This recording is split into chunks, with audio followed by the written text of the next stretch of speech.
Coucou les gars, alors aujourd'hui je voudrais parler d'un sujet un petit peu sérieux du coup. Oh là là, j'avais dit que j'allais faire des contenus un peu plus légers pour compenser tout ce qu'on avait dit de hyper sérieux, hyper grave et tout dans mes vidéos, voilà. Mais bon, ce sujet j'avais envie d'en parler parce que c'est quand même hyper important et que beaucoup de gens auraient besoin d'une voix en fait pour se dire attends, je suis pas tout seul et en fait peut-être telle chose que je pensais normale ne l'est peut-être pas et notamment quand on a une différence ou qu'on a des problèmes avec sa santé mentale en général.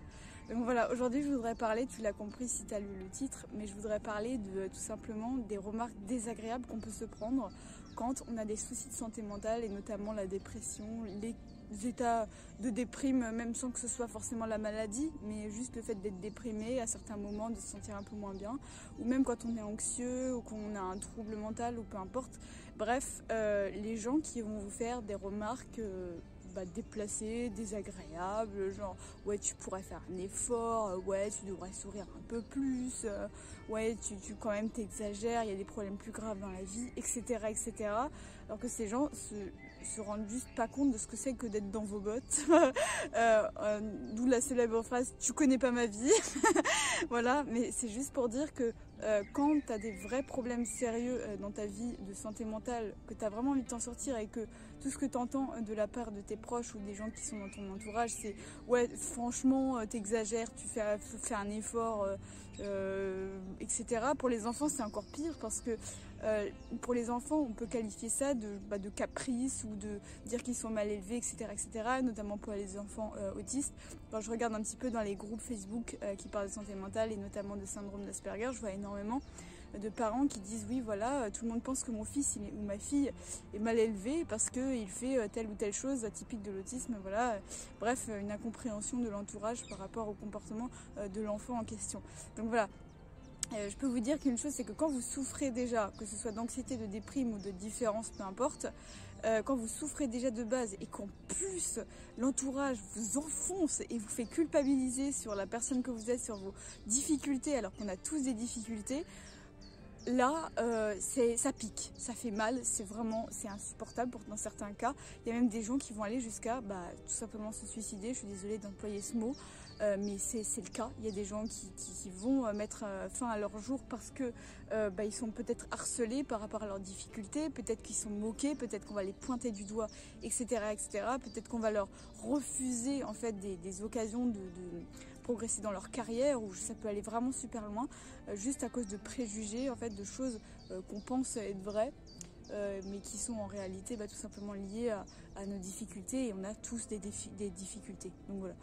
Alors déjà, est-ce que vous avez remarqué qu'on est quand même rentré dans l'ère des réseaux sociaux où juger sans connaître est devenu monnaie courante en fait. On est vraiment rentré dans l'ère du jugement facile, je trouve moi. En tout cas, quand tu regardes sur les réseaux et que des gens commencent à parler de santé mentale, il y a des gens qui n'y connaissent rien, qui débarquent, qui voient juste une vidéo comme ça par curiosité en tant que touriste et qui vont mettre des petits commentaires pour juger en fait la personne sur ce qu'elle vit sans rien connaître quoi. C'est-à-dire que voilà, typiquement quand tu regardes des vidéos comme celle de Olympe ou du Péculaire Club, donc la chaîne de Christina sur le TDI, tu vas avoir des gens qui vont commenter oui mais encore une qui fait semblant et qui se la joue avec son trouble là, pour paraître intéressante.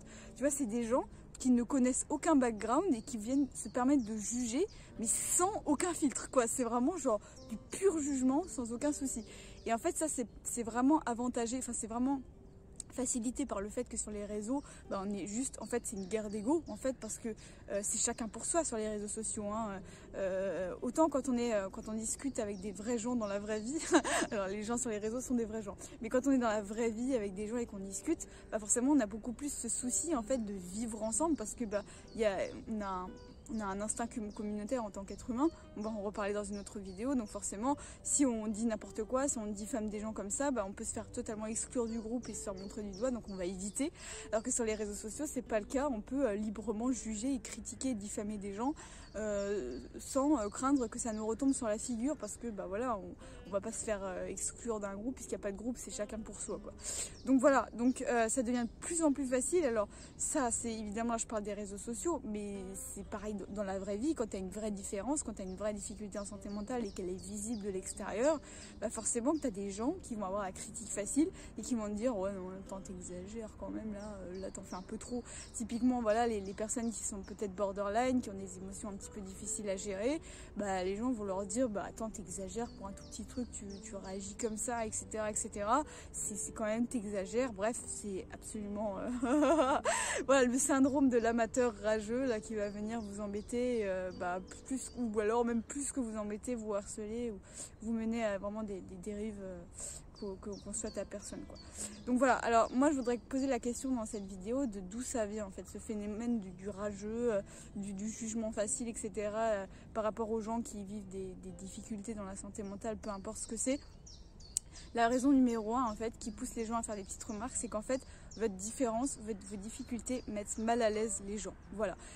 Ça met mal à l'aise les gens se retrouvent en face des faiblesses qu'on peut avoir nous tous en tant qu'êtres humains.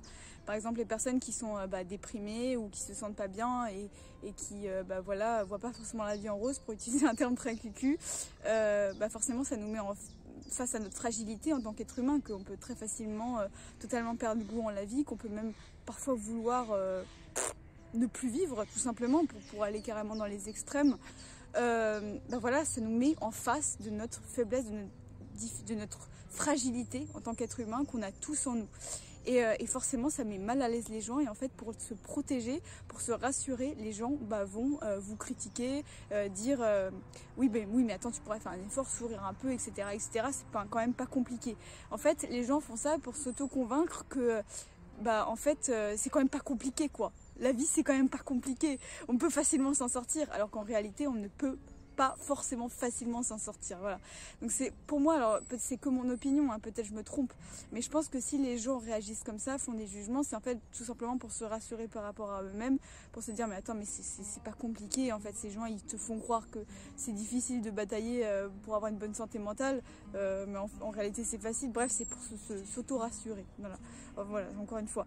Et aussi parce que voilà, souvent les personnes qui parlent, qui osent ouvrir la parole sur la santé mentale attirent évidemment l'attention, parce que beaucoup de gens veulent partager avec eux, beaucoup de gens veulent dire moi aussi, etc. etc. Et en fait quand tu attires l'attention, tu attises aussi la jalousie, parce qu'il y a beaucoup de gens qui aimeraient attirer l'attention sur ce qu'ils disent, mais personne ne les écoute. Donc forcément quand tu vois quelqu'un qui parle de ses problèmes et tout le monde les écoute et tout le monde fait oh là là oui c'est super intéressant ce que tu dis, etc. Ça attise la jalousie. Tu dis, ces gens là vont se dire attends mais moi quand je parle personne m'écoute, et elle parce qu'elle parle de ses problèmes et tout, et de sa santé mentale ou peut-être de son trouble mental, tout le monde va l'écouter, etc.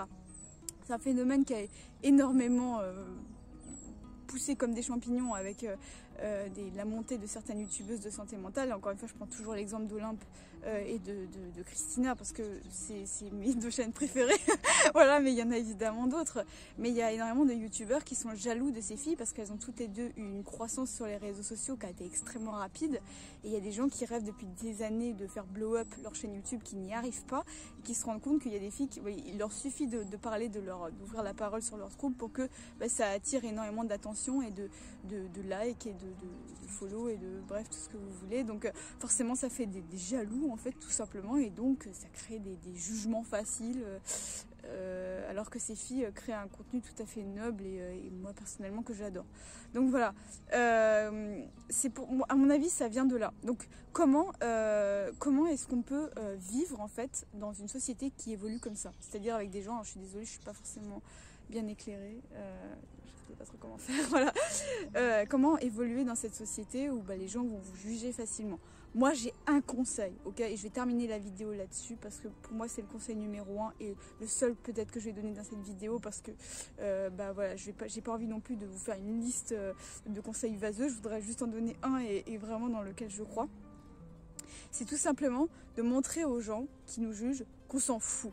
Parce que ce que cherchent les gens qui vous jugent et qui vous font des petites remarques négatives comme ça, c'est de vous faire réagir, et vous faire réagir négativement, en mode vous mettre sur la défensive, vous provoquer la colère chez vous, etc. etc. Bref, vous mettre dans une mauvaise humeur, une mauvaise posture, de vous mettre dans une situation où vous n'êtes pas à votre avantage parce que tout simplement vous réagissez avec des émotions négatives.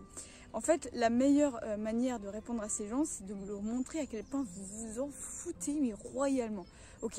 Donc si par exemple quelqu'un vous dit ouais franchement tu pourrais faire un effort, voilà, et arrêter de déprimer comme ça tout le temps ou stresser pour un rien, tu vas te dire ouais ok. Tu vois, tu leur réponds à un truc, mais genre tu montres à quel point, mais tu t'en fous. Et c'est à ce moment-là, je peux vous dire que quand vous vous prenez, essaye de t'imaginer à leur place, c'est-à-dire, ou même pas forcément à leur place, mais à ta place à toi. Par exemple, tu dis quelque chose à quelqu'un et la personne juste te répond ouais. Est-ce que tu vas pas te sentir offensé? Est-ce que tu vas pas te sentir genre en mode ouais en fait il s'intéresse pas à moi, il s'intéresse pas à ce que je dis? C'est ça qu'on veut provoquer chez les gens qui ont des remarques négatives. C'est-à-dire que tu alimentes pas en fait leur désir de te faire réagir négativement. Tout simplement tu leur donnes pas d'intention et donc forcément ça va les décourager à te refaire des remarques comme ça. Moi c'est comme ça que je fonctionne, c'est ce qui a toujours le mieux marché sur moi. Les gens qui veulent m'intimider en me faisant des remarques pour essayer de me rabaisser, etc. Quand je leur montre à quel point je m'en bats les couilles, généralement ça les dissuade très vite à recommencer. Et donc c'est pour ça que je le partage sur cette vidéo du coup. Voilà, pour ce petit conseil les gars. Vous en faites ce que vous voulez, vous avez chacun vos combines, je vous fais confiance là-dessus. On se retrouve très vite pour un nouveau contenu pour parler de sujets sur la santé mentale et d'ici là, à très très vite.